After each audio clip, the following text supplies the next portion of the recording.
Hai Mamis, saya Dr. Ada Ninggar, spesialis penyakit dalam. Kali ini dengan lewat tanya ahli dari Shopee Mom, saya akan menjawab beberapa pertanyaan yang sudah masuk ke kolom komen dari mami-mami sekalian mengenai keluarga siaga COVID-19.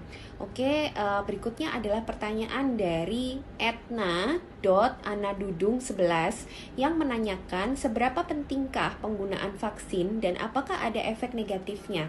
Oke, ini mungkin yang kita bicarakan di sini adalah vaksin COVID ya, Mom. Ya, jadi vaksin COVID ini memang sudah mulai ada sekarang. Ini dibuat isinya adalah virus yang dimatikan. Artinya, itu kalau nanti disuntikan ke dalam tubuh kita, itu diharapkan dia akan bisa menstimulasi pembentukan antibodi atau senjata khusus untuk melawan virus COVID bila nantinya kita terinfeksi secara alami. Ya, jadi vaksin ini ibaratnya membuat senjata duluan sebelum musuh itu datang. Seperti itu ya, Mam. Dan tidak berbahaya karena isinya adalah virus yang mati. Jadi dia tidak akan menyebabkan penyakit pada orang yang disuntik oleh vaksin ini. Oke, dan manfaatnya apa? Jadi vaksin ini dapat mengurangi resiko kita bergejala lebih berat. Jadi kita ini kan selama ini perlindungannya itu di lini pertama itu adalah protokol kesehatan ya, seperti yang tadi saya jelaskan di video sebelumnya. Jadi protokol kesehatan itu adalah perlindungan pertama kita. Lalu bila protokol kesehatan ini tertembus juga oleh virus ya, namanya juga ini resiko mengurangi tapi tidak mengurangi sampai nol karena pasti ada saat dimana kita tidak memakai masker ya, misalnya seperti itu, atau titik-titik dimana kita lengah. Nah, saat virus itu masuk, itu ada pertahanan kedua kita, yaitu sistem imun kita. Jadi sistem imun kita ini adalah pertahanan kedua bila virus ini berhasil masuk ke dalam tubuh. Dan kalau misalnya virus ini masuk dan pertahanan tubuh kita kuat, itu kita akan, kalaupun sakit, itu akan bergejala lebih ringan. Dan vaksin bekerja di sini. Jadi vaksin bekerja di lini kedua atau di istilahnya di pertahanan kedua setelah virus ini berhasil masuk. Jadi dia bisa langsung mengeluarkan senjata. Beda dengan orang-orang yang belum divaksin. Kalau orang-orang yang belum divaksin itu butuh waktu sekitar 2 minggu untuk terbentuk antibodi.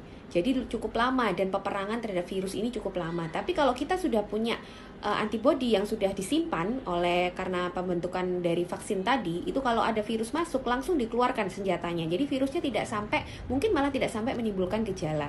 Ya, jadi akan mengurangi, sangat-sangat membantu mendatarkan atau melandaikan kurva kasus yang sekarang terjadi dan mengurangi beban pelayanan kesehatan. Itu yang sangat penting ya, Mam. Jadi kita tahu pelayanan kesehatan sekarang banyak yang penuh ya, karena kasus orang-orang bergejala yang butuh dirawat itu juga meningkat.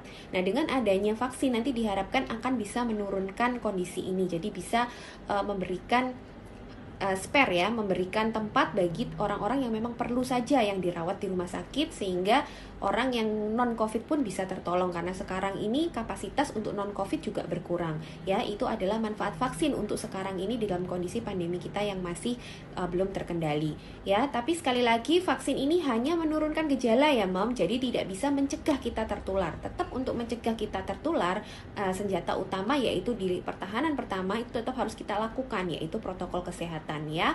Lalu untuk efek negatifnya bagaimana? Jadi selama vaksin ini sudah mendapatkan izin edar, izin suntik dari lembaga berwenang, di mana di Indonesia kita adalah BPOM, itu artinya vaksin ini hampir dipastikan aman ya. Dari hasil uji klinis fase 1-2 yang dilakukan di Cina, dan hasil uji klinis fase 3 yang kemarin dilakukan di Bandung dan masih berjalan sampai sekarang, tidak ditemukan efek samping yang berat pada vaksin Sinovac ya. Kita bicara Sinovac karena yang sudah tersedia.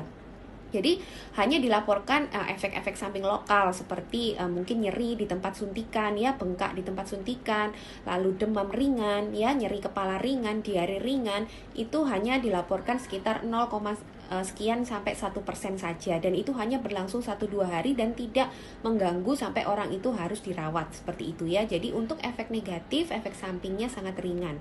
Oke, mungkin penjelasan ini bisa membantu. Ini adalah video terakhir saya tadi, dengan 4 video yang sebelumnya sudah saya jelaskan. Semoga bisa membantu menjawab dan mencerahkan bagi mami-mami sekalian. Terima kasih.